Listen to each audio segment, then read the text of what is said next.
Hello, Jim Meehan. Hey, Paul.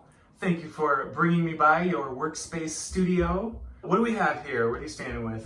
Okay, going back to around 2005 when I first started working, focusing on cocktails, I worked at a bar called the Pegu Club, which my mentor Audrey Saunders owned. And behind her bar were all of these old cocktail books that for me were hugely inspirational back then, but also were the first time I'd actually seen the old books themselves. So going back to 2005, I didn't have any of these books and then immediately started collecting them. Sort of the oldest being the 1862 Bartender's Guide from Jerry Thomas, this is the first American cocktail book. And then it kind of goes up, this collection here goes up to around the 1960s. So for me, so much of creating things is knowing where they came from and so that you can properly either attribute them or so that the foundation you're starting upon is faithful. All right, so this is history. These are books from like 1860 to 1960. And then if we move forward, I do think it's important to look through contemporary cookbooks and restaurant books and I find inspiration there. From here, this is my pantry basically. We have non-alcoholic ingredients over there. We have fortified wines, vodkas, rums, gins, Genevers, American whiskeys, Japanese whiskeys, Scotch whiskeys, Irish whiskeys, brandies, more Irish whiskeys, and then all sorts of liqueurs and bitters over here.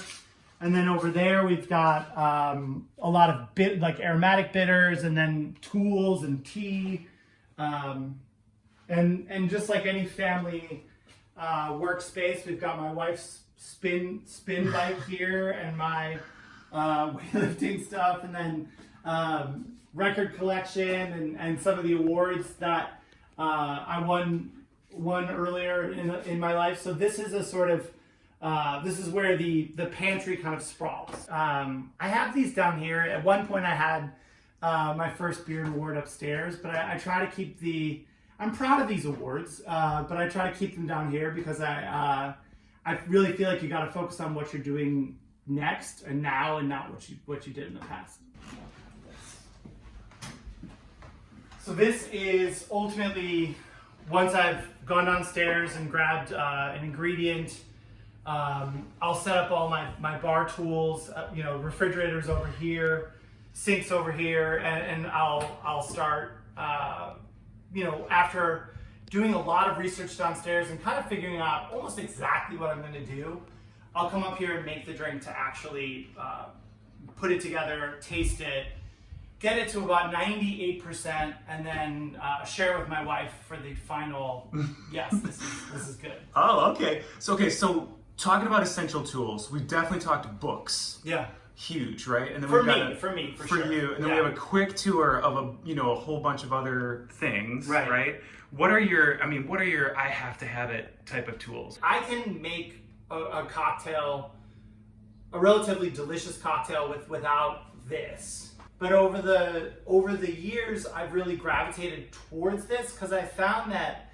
the absence of resources, the absence of inspiration when I was younger, has led me to stockpile inspiration as I've gotten older. My sort of mission or raison d'etre as a creative person is to kind of connect dots. Having those things around me can inspire me to like do something in the glass. So I think that it's important as a creative person to surround yourself with objects, people, music, food, all sorts of things that inspire you, and maybe not in an active way, but always in a passive way, because you never know when an idea is going to come to you from within or with outside your sort of creative sphere. It seems clear that you are thinking about like a global experience, a bit like a full room experience around the cocktail. 100%. One of my favorite quotes from Sasha Petrosky via Sean Muldoon that I put in my book. And Sasha, who is famous for these drinks, said in front of a large group to Sean in Belfast that the cocktails are only 10% of what makes a bar great. Oh. many years ago I realized that yes, I'm working with a specific medium, which is drinks, like I'm focusing heavily on that, but the environment that you serve those drinks in is so hugely determinative of the quality of that drink. The music, the rest of it, everything, all of it is part of your consideration when it comes to what you do. It's part of the art, yeah. Like if you've done your job as an operator, you're just worried about the lights, the volume, the temperature, and really the energy in the room. And so for me, a lot of what I focus on is creating energy and a space where people's work can be appreciated. Each one of my drinks is a sort of a design project in essence. So there's either a client, like for instance, like I helped create this rum and maybe they need a fall cocktail for Banks. And so it starts with a brief. There's a number of things that we can like narrow down from just drink development. One is like, what are fall ingredients that make sense for rum? So you sort of identify a universe of culinary ingredients that might make sense, a universe of spices. And then you might look at the sort of the modifiers that you might use for this that might make sense, like a yellow chartreuse or a strega. Strega is an Italian liqueur that means witch.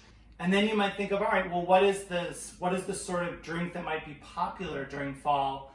You know, as a rum drink, it could be anything from like an apple spiced tropical drink to a toddy. And then so once you begin to narrow and narrow and narrow and narrow, you might get down to like, all right, I want to do this. And then that's the point where it comes upstairs and then I actually start putting it together here in the kitchen to taste. So is it all in your head until you bring it upstairs? Yeah, the drink is, I can at this point in my career, make a drink and create an entirely new drink and nail it on the first try, because it is the byproduct of 30 years of doing this and paying attention, but it's also each one of these drinks is part of a family of drinks. So the old fashioned, the Collins, the sour, the daisy, the toddy, the flip, the punch. Using that formula, give or take a quarter to a half an ounce, it's going to work. And at that point,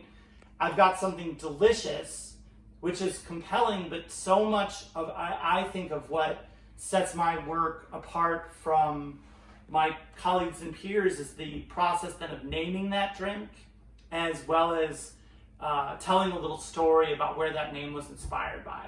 Context is huge. Yeah. So when you get stuck, what do you do? I don't get stuck. I never get stuck. Like I've never been stuck. I've definitely been stuck as a writer. Okay, talk to me about that. So this was my first book, the PDT cocktail book, which came out in 2011. Writing a book that was deeply inspired by the Savoy cocktail book. Whenever you get stuck, when your book is based on another book, you can kind of go back to the point of inspiration. This was the bar I helped open. These are all drinks from my bar. So the content was all there. There was no challenge in creating content. We had the content. My second book is my namesake Bartender's Manual. And this was a lot of work, but once again, like it's called Meehan's Bartender's Manual. I'm Meehan. It was just a matter of getting my thoughts organized, and they gave me 500 pages to do it, so that got done. Wait a second. So it got done. I know what it's like to write. Yeah, this got done, but it got done with a lot of help. Like I had Emily Timberlake was my editor on this. I had help. It was challenging, but I never got stuck. And then this book, which is actually not a book yet. This is the dummy. That's fun. This is like the exclusive first look at that. I got this last week. We got news, people. Yeah, this I've been working on for 5 years. It began before the pandemic, and this book did get me stuck, which is why you notice it has a co-author here. So she joined this project 2 years ago and helped me kind of just get my ideas, get my arms around all this research that I'd done for this book. In what other ways does collaboration matter to you? Here I am alone in my kitchen, but everything that I do is collaborative. You're working with a kitchen team, you're working with a front of house team, you're working with a bar team. I'm working with all of my different purveyors for wine and spirits and produce. And internally, like, we're putting together an experience, but the guests really complete that experience. When you go to a restaurant or a bar, a lot of what happens there, the energy in the room comes not just from the staff, but comes from the guests. And if there's a room full of people having a great time, it's transformative for everybody's experience, both the guests and the staff. The book that I've been working on for 5 years, Bart Sasso, who's the illustrator here, what AJ Meeker, who's the photographer here, what Emma Jansen, who's my co-author here, put together after my agent, Kimberly Witherspoon, helped us workshop it, and my first editor, Kelly Snowden-Vaught, and my second editor, Molly Birnbaum, continued on with, has been gone through, numerous copy editors and production people who have gotten us to a place. And so every person means a ton in this collaborative space.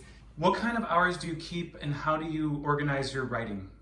I am not organized, so I don't organize my writing, and in a very sort of like toxic and problematic way, like I don't really kind of keep hours. Like I find that like the light is always on, for me, like I don't really ever stop. I may not be moving at the speed a number of my more gifted and talented colleagues and peers are, but because I'm always moving, I'm going to get to the places that I want to be.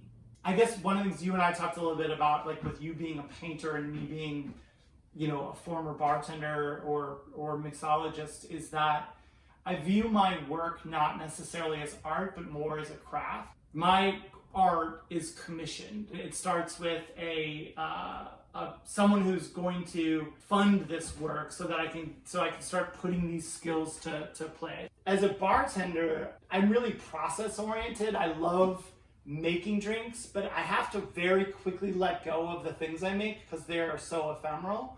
Where the thing that I guess I love about these books is like this came out, 12 years ago, and it's still, people are still discovering it. So I imagine probably it'd be similar as a painter where if you make a painting in a certain way, it could last for hundreds of years. And I think that the ability of your art to last a long time or even last longer than you do, I think is somewhat enthralling. I don't know that any of this is art, but I know that the creative process that I've developed over 30 years is inspired by artists. And so in that sense, like if someone else were to call me an artist, I would never say, oh no, I'm not an artist, but I don't consider myself an artist necessarily. Gotcha. Thanks so much, Jim Meehan. Yeah, thanks for taking the time. Yay.